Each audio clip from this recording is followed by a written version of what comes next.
Hello mayam, ngasidi ok naina thongduise om kharani thongge. Maroi sida leire, champut mayan sida leire. Khang thangkale. Ado sekmai kuthong naina thongduise, sekmai kuthong di moi di dum yam lai, adum ising da dum loin hapchillaga dum phut kidubo wa khaktane. Thum morok kai hapaga. Ado ising di khara yam adum haibiyo, adum munnaba phulaktoinina. Sida leire. Ok hapchillage. Ok thongbadina ok se mathauna di hena yame aigise. Ado mai apambane mathauna hena pamba milei matong hena pamba lei. Aigi oina di anima adum loin pame duni. Sida leire ado maroi se dum haujik thakrasu yaibako. Ado aigi oina di ising je saraga saurakan doin thage. Chanam se sekmai kuthong da di chanam se hapna de mahau mangi kai dumain haye ahansingna. Ado sa thongba di chanam hapta bi nuai tamnina aigi oina di khara seme. Haujik sida leire. Sidum phut kidoine. Side ta champut ama phut ke na taure. Haidi thau gumba adagi lethokpa pot chabanina champut gumba yaubsina khara nuai baneba. Lethokpa khotpa khatang phabadu. Sina aigi hingon macha mini haitare. Sida sa maroi adagi mayangton tokning po khara thajabane. Sa maroi je thaba kuijre aduna yam kanna di chaudre. Ado mayangton khara hekke horen iromba da thaknaba iromba amasu aina phutpane ketang kak moro asaba chaningena. Tu daure mayangton jisu.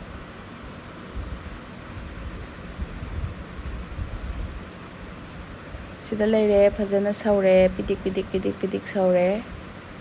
Ado hauji ai tilau chanam sing loi hapchilladamne aduga adum phutkhradawne. Tilau hape. Sing chanam mai su lae ngasage mai mulabagi video si ju mamme. Mai yam nuaite khoi swaisi.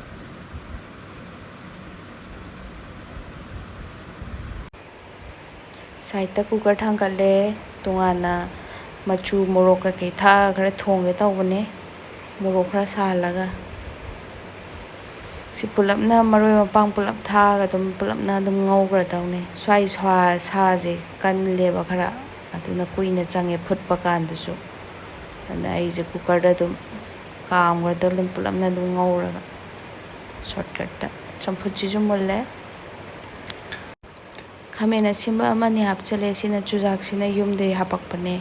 Ado hawa try na dum hapsin mane aina angang charge koi charge soina. Yam haw lerame ko. Mayam je try tawbiyo. Sida maroi kai loi hapsingrani ai je pulap dum thongra doine. Ngawra dum thongrage morok umorok si yumde hapakpane. Sisu khamena simba amani hapchile. Morok machu kitang hape yam ngawbudu nuaiteba. Aduna hek yengbudu nuaitabage na morok machu kitang hape di nganglap tawraga phajanaba aina hapane. Manam di phajan nungsire hawrani.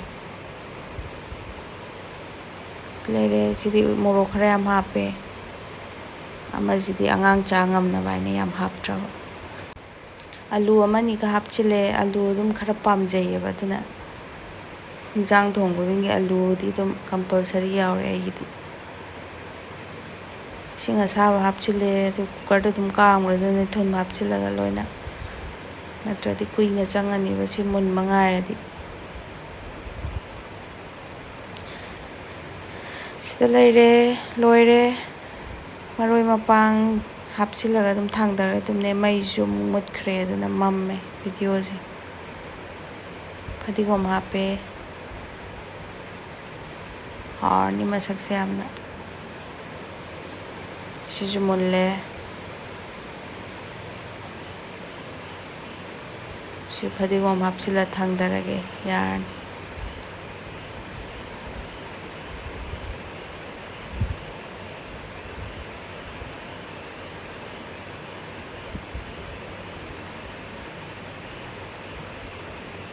ꯂꯣꯏꯔꯦ, ꯁꯤꯅꯦ ꯉꯁꯤꯒꯤ ꯃꯊꯦꯜ: ꯆꯝꯐꯨꯠ, ꯏꯔꯣꯝꯕ, ꯑꯉꯧꯕ, ꯁꯦꯛꯃꯥꯏ ꯈꯨꯊꯣꯡ꯫ ꯍꯥꯎꯔꯦ, ꯐꯖꯅ ꯍꯥꯎꯔꯦ, tasty ꯆꯥꯗꯕ ꯅꯣꯏ ꯈꯪꯉꯔꯣꯏ꯫